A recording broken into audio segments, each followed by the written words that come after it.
Station Ghanpur నియోజకవర్గం. నా ఊపిరి నా ప్రజలు.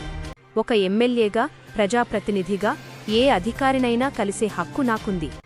నా నియోజకవర్గ సమస్యలను అధికారుల దృష్టికి తీసుకెళ్లడం శాసనసభ్యుడిగా నా బాధ్యత, నా హక్కు.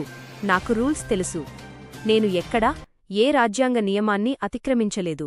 బిజినెస్ రూల్స్ ప్రకారం, రాజ్యాంగం ప్రకారం క్యాబినెట్ ర్యాంక్లో ఉన్నవారు మాత్రమే సమీక్షలు నిర్వహిస్తారు.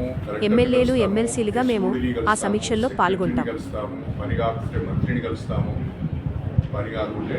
ముఖ్యమంత్రి గారు కలిసి కూడా మనం ఎప్పటికప్పుడు నివేదిస్తుంటాం. విజ్ఞాపన పత్రాలు, వినతి పత్రాలు ఇస్తుంటాం. అది ప్రజాప్రతినిధులకు ఉన్న ఒక ప్రాథమిక హక్కు. ఇవాళ ఒక ఎమ్మెల్సీ కానీ, ఒక ఎంపీ కానీ, ఒక ఎమ్మెల్యే కానీ వాళ్ళకి పరిధులు లేవు. ఎవరి దగ్గరికైనా వెళ్ళొచ్చు, వినతి పత్రం ఇవ్వచ్చు, సమస్య వారికి తీసుకురావచ్చు. అదే పద్ధతిలో ఆ ప్రోటోకాల్కు లోబడే స్టేషన్ ఘనపూర్ నియోజకవర్గానికి సంబంధించిన చీపూరు, జీడికల్లు, నవాబ్పేట, మన మల్లనగుట్ట, మల్లికుదుర్ల, గట్టుమల్లన్న, తిరుమలనాథ స్వామి టెంపుల్, ఈ 5 దేవాలయాలకు సంబంధించిన చైర్మన్లను కూడా నా వెంట తీసుకొని కమిషనర్ గారు ఎండోమెంట్స్ యొక్క టైం తీసుకొని మా ఆలయాల అభివృద్ధి పైన మీతో మాట్లాడవలసిన అవసరం లేదు. టైం తీసుకుని వెళ్ళి వారి ఆఫీస్కి నేను వెళ్ళాను.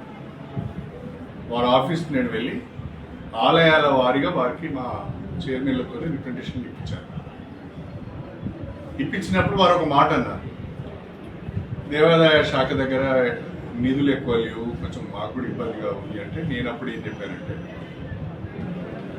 ప్రతి దేవాలయంలో అత్యవసరంగా చేపట్టవలసిన పనులు ఏమున్నాయో మీరు గుర్తించి ఎస్టిమేట్స్ తయారు చేసి నాకు ఇవ్వండి. నేను ముఖ్యమంత్రి గారి దగ్గరికి వెళ్ళి కొన్ని నిధులు చేసుకునే ప్రయత్నం చేస్తాను. నేను నా నియోజకవర్గానికి సంబంధించిన ఆలయాల గురించి మాట్లాడేదే తప్ప ఉమ్మడి వరంగల్ జిల్లా ఆలయాల గురించి కానీ, లేకుంటే తెలంగాణకు సంబంధించిన ఆలయాల గురించి నేను మాట్లాడాను. సమీక్ష అంటే నా దగ్గరికి అధికారులు వచ్చినప్పుడు, నా ఆఫీస్కు వాళ్ళు వచ్చినప్పుడు దాన్ని సమీక్షగా మనం భావించాలి. కానీ నేనే వాళ్ళ దగ్గరికి పోయినప్పుడు నేను అది రిప్రజెంటేషన్ ఇవ్వడానికి వెళ్ళినట్టుగా భావించాను. ఇది అవగాహన లోపమే తప్ప మరొకటి కాదు. సమీక్షకు, సమస్యల పైన అధికారుల దగ్గరికి వెళ్ళి వినతి పత్రం ఇవ్వడానికి తేడా చాలా ఉంటుంది. మీరు కూడా అప్పుడప్పుడు మీ వ్యక్తిగత హోదాలలో కూడా వెళ్ళి అధికారులు కలుస్తూ ఉంటారు.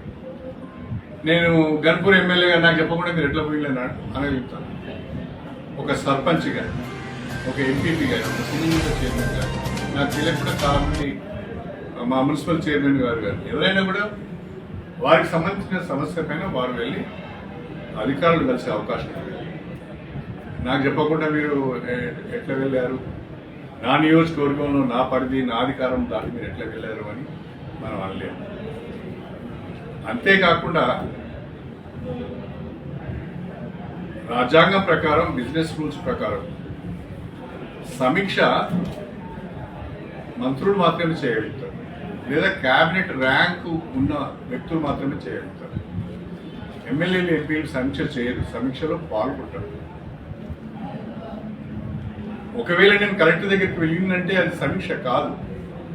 కలెక్టర్ నా దగ్గరికి వస్తే అది సమీక్ష అవుతుంది. నేను కలెక్టర్ దగ్గరికి పోతే అది రిప్రజెంటేషన్ ఇచ్చినట్టుగా.